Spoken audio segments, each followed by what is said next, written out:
Кубинские полицейские в четверг помешали местному жителю установить новый мировой рекорд. 53-летний сварщик Феликс Гуйрола собирался проехать 100-метровку в центре Гаваны на собственноручно изготовленном велосипеде высотой 7,5 метров. Мне не позволили залезть на велосипед и прокатиться перед гостиницей «Сарагота», перед Капитолием, или, как мы, кубинцы, его называем, Белым домом нашей страны, потому что здесь находится штаб-квартира Народного собрания. Мероприятие привлекло несколько сотен зрителей, но полицейские запретили акцию, посчитав ее небезопасной.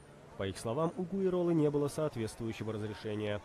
Предыдущий рекорд установил в 2013 году американец по имени Ричи Тримбл. Он проехал по улицам Лос-Анджелеса на велосипеде высотой 6 метров 15 сантиметров.